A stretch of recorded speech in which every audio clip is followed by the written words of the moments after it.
बिस्मिल्लाहिर्रहमानिर्रहीम।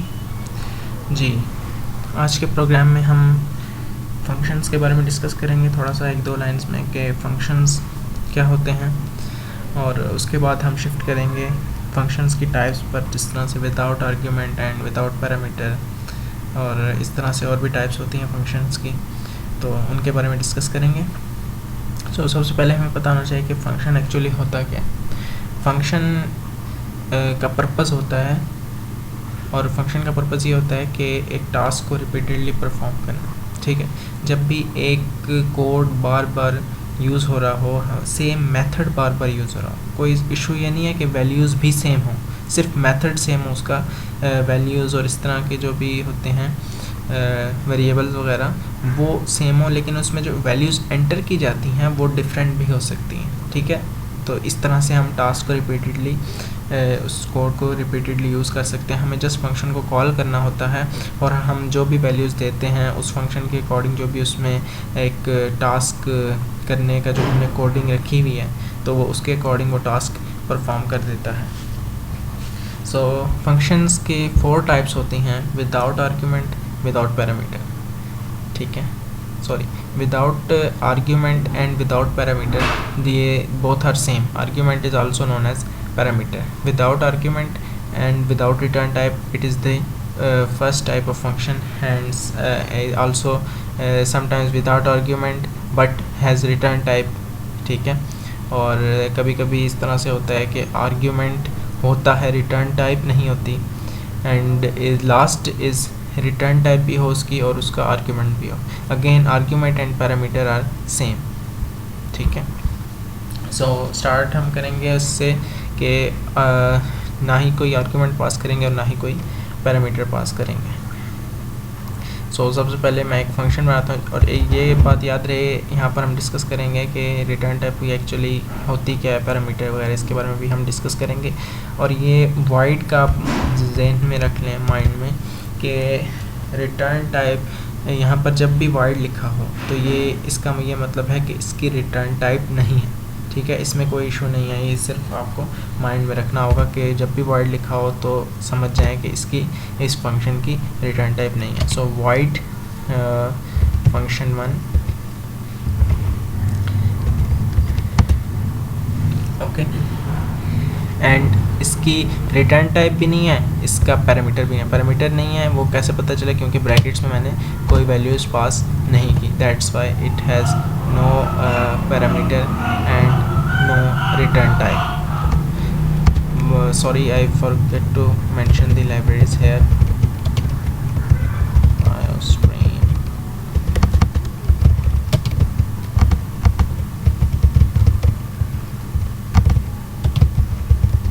Okay, now this is the function 1, and I comment here that no parameter or argument and no return type. Okay, void show कर रहा है कि no return type, and brackets में कोई values नहीं पास की, ये शो कर रहा है कि पैरामीटर भी कोई नहीं। सो इसमें मैं सिंपली सी आउट कर देता हूँ कि दिस इज़ फर्स्ट फंक्शन। ठीक है, या साथ अगर मैं इसमें कोई फंक्शन बनाना चाहूँ, सपोज़ हम यहाँ पर सम का फंक्शन बना लेते हैं, and sum a b, okay, and यहाँ पर मैं ए और बी की वैल्यू यूज़र से नहीं लेता, ख़ुद से इनिशियलाइज़ कर देता हूँ। यूज़र से भी ली जा सकती हैं, यूज़र से, क्योंकि ज़रूरी नहीं है कि फंक्शन में वैल्यूज़ वेरिएबल्स की कांस्टेंट ही हों और इसी तरीके से हम रिपीटेडली यूज़ करें। No, it's not necessary. तो यहाँ पर a is equal to b is equal to 6 कर दिया गया। नेक्स्ट प्रोग्राम में हम यूज़र से, सॉरी, जो नेक्स्ट पार्ट है, नेक्स्ट टाइप, उसमें हम यूज़र से ले लें। तो यहाँ पर sum is equal to a plus b, okay, and now क्योंकि इसकी कोई भी रिटर्न टाइप नहीं है, सो मुझे यहाँ पर ही वैल्यू को प्रिंट करना होगा, मैं इसको मेन में प्रिंट नहीं कर सकता। The sum is sum and, okay, now the second one is no parameter but has return type, यानी कि 4 पॉसिबिलिटीज़ बनती हैं बट हैज़ रिटर्न टाइप। अब ये देख लिया हमने कि जब पहले void था तो रिटर्न टाइप नहीं थी। अब यहाँ पर क्योंकि इसकी रिटर्न टाइप है तो मुझे void नहीं मैं यूज़ कर सकता, so I am using int as required. क्योंकि मैं यहाँ पर इंटीजर की वैल्यू यूज़ करूँगा तो यहाँ पर मैं int को यूज़ करूँगा, int function two and C out this is second function. Okay, अब यहाँ पर इस तरह से करते हैं कि हम इसको प्रोडक्ट कर लेते हैं और वैल्यूज़ इस दफ़ा हम यूज़र से लेंगे a एंड b। यहाँ पर मैं अगेन a b को यूज़ कर सकता हूँ, इसमें कोई इशू नहीं। And product is equal to prod a into b, but before this I must have to see in the values and prompt here enter two values।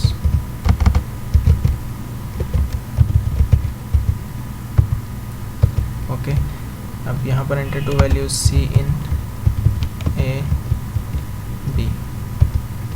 I can write a b in the same line with the extraction operator।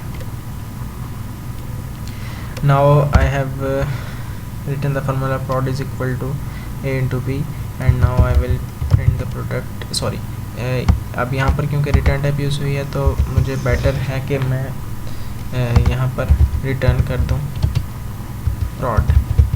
ठीक है, अब ये क्या हो गया, return type का भी हमारा हो गया।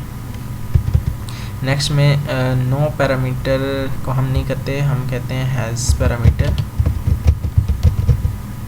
But no return type.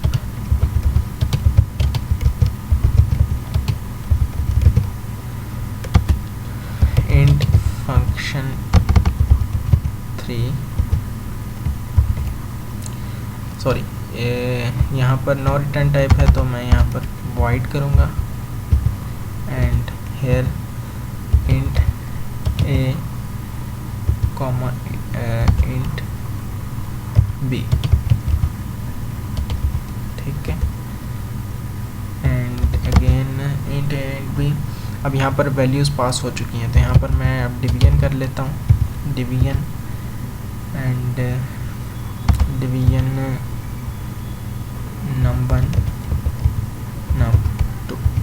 अगर कोई भी आपको ख़ुद से कोई इशू आ रहा हो तो उसका बेस्ट तरीका ये होता है कि कोई भी आपके जहन में पॉइंट आ रहा है कि ये चेंज करूँ तो फिर क्या होगा, तो आपको बेस्ट तरीका ये कि आपको खुद चेंज करना चाहिए और देखना चाहिए कि उसमें एरर आ रहा है या नहीं आ रहा। फिर उसके एरर आने पर अगर आपको कोई रीज़न या कुछ भी कन्फ्यूजन हो तो आप कमेंट सेक्शन में क्लियर कर सकते हैं, तो आपको कन्फ्यूजन क्लियर की जा सकती है।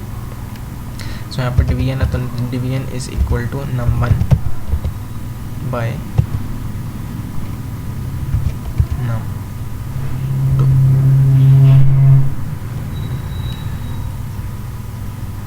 and here I can write num1 is equal to a and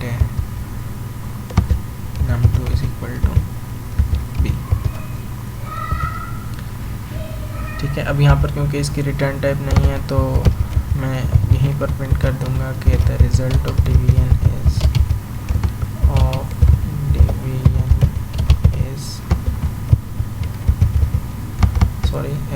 div and then handle।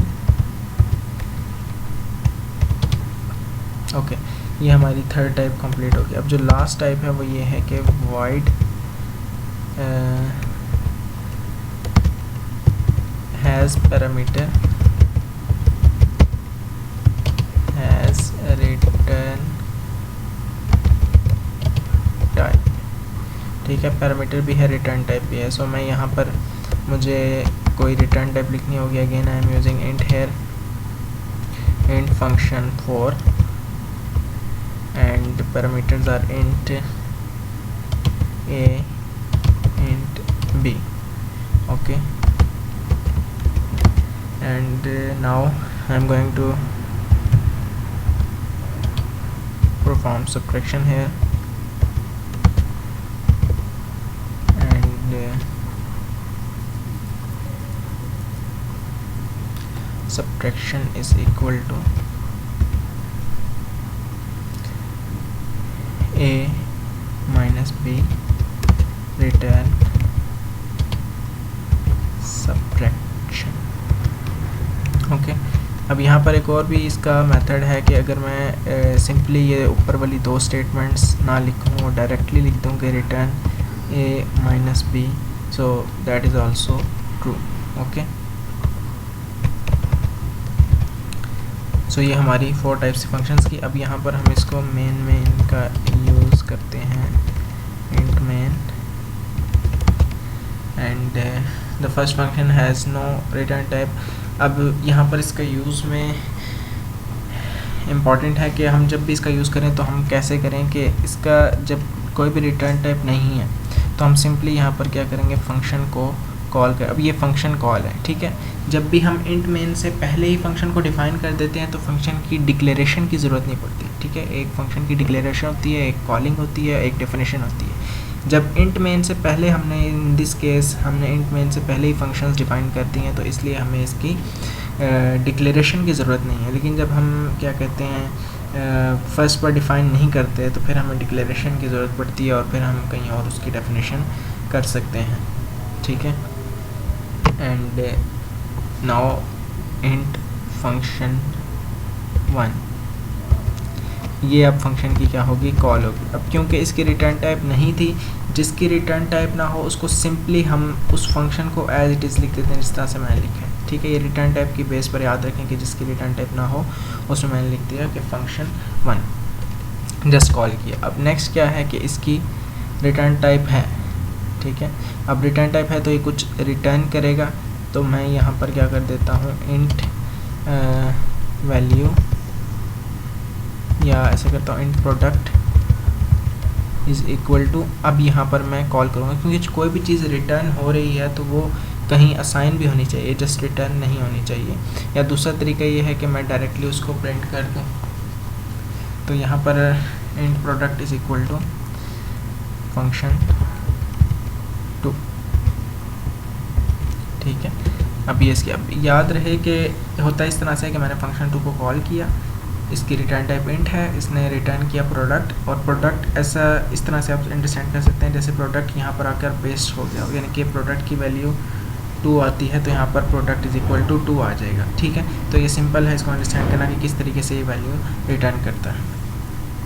So int product is equal to, इसको वैल्यू असाइन कर दी फंक्शन से लेकर, and now see out product is product.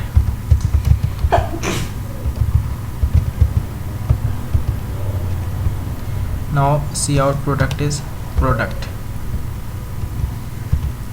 And now the third type is, इसकी क्या है कि parameter है, रिटर्न टाइप नहीं है, तो यहाँ पर भी मैं जस्ट फंक्शन 3 लिखूँगा और पैरामीटर पास करूँगा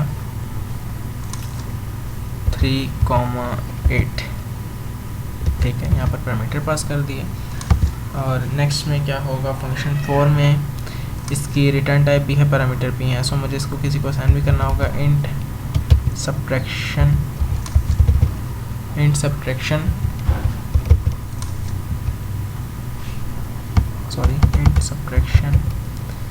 इज़ इक्वल टू, यहाँ पर अब मैं फंक्शन 4 लिखूँगा और साथ में मैं वैल्यूज़ भी पास करूँगा, सपोज 9 एंड 5, ठीक है. ये 2 वैल्यूज़ मैंने पास कर दी हैं. अब मैं इनको क्या कहते हैं, सी आउट सब्ट्रैक्शन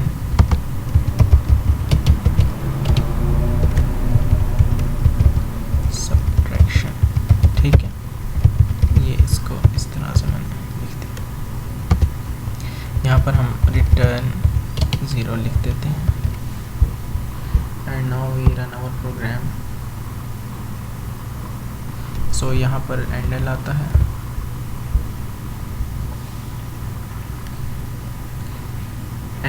फंक्शन 1।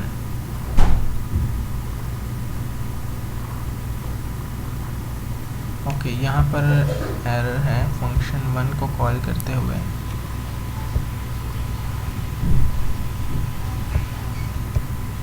ओके, इस यहाँ पर मैंने इसका नाम जो है वो फंक्शन लिखना था, सॉरी। अब हम इसको रन करते हैं एंड हेयर फंक्शन 4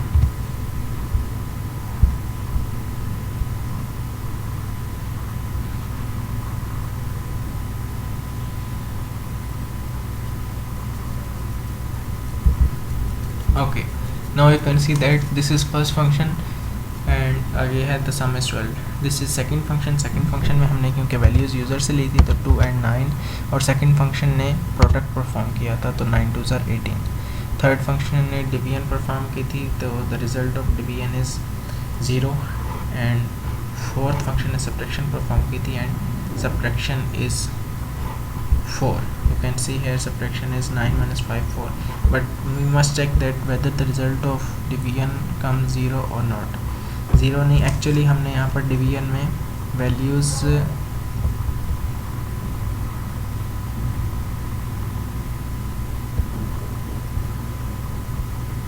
function 3 में हमने values पास किए हैं।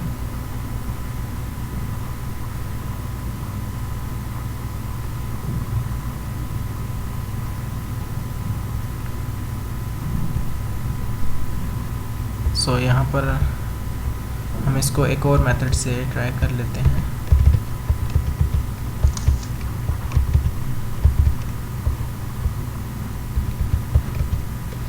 कि division is equal to a by b।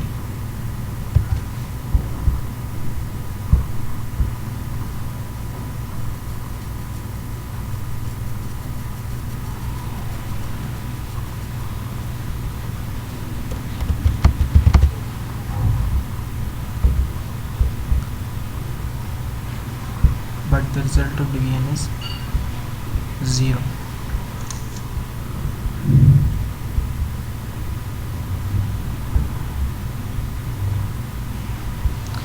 So इसमें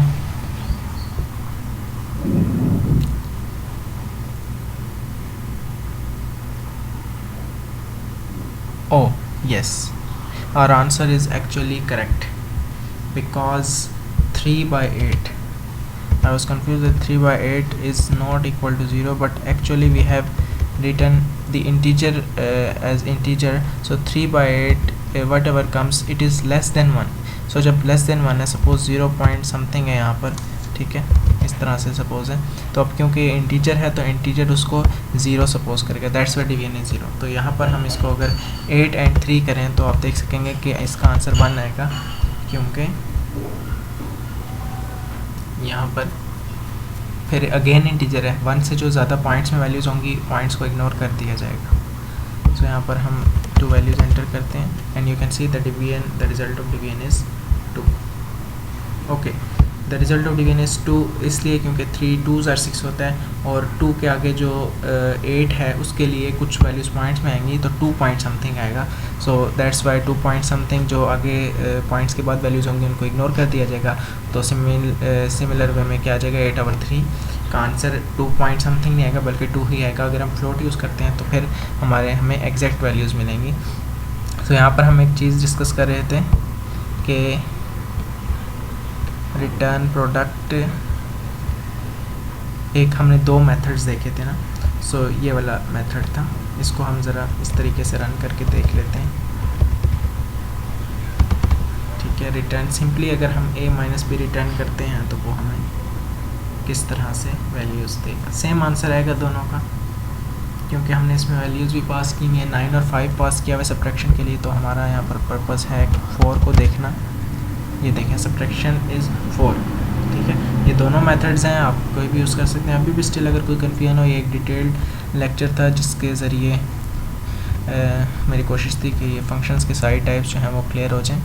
और सिंपल तरीके से इसमें कोई अभी बहुत ज़्यादा ट्रिक्स नहीं है, क्योंकि बेसिक अगर समझना हो तो यहाँ से इजीली अंडरस्टैंड किया जा सकता है। स्टिल अगर कोई कन्फ्यूजन है, क्योंकि फंक्शंस एक वास्ट है। अच्छा, यहाँ पर एक और अगर मैं जो रीयूज़ की बात करता कि कैसे किया जा सकता है, अब सपोज़ अगर मुझे यहाँ पर फंक्शन 1 सम की अगेन ज़रूरत पड़ गया, तो जस्ट मैं यहाँ पर इस तरीके से लिखूँगा, ठीक है, और मेरा ये कोड क्या हो गया, रीयूज़ हो गया। यानी कि जस्ट मैंने फंक्शन 1 लिखा एंड देन अगेन कुछ लाइंस के बाद मैंने फंक्शन 1 लिखा, तो मेरा जो कोड है वो एक्चुअली एक ही दफ़ा लिखा गया। अगर मैं ऐसा नहीं करता तो मुझे बार बार कोड को बार बार लिखना पड़ेगा, कोड डिटेल हो जाएगा और प्रोग्राम जो है वो शॉर्ट से शॉर्ट और एफिशिएंट अच्छा लगता है। ये ज़रूरी नहीं है कि प्रोग्राम को लेंथी से लेंथी किया जाए, जितना शॉर्ट होगा और उसमें जितने फीचर्स होंगे वो प्रोग्राम सही रहेगा।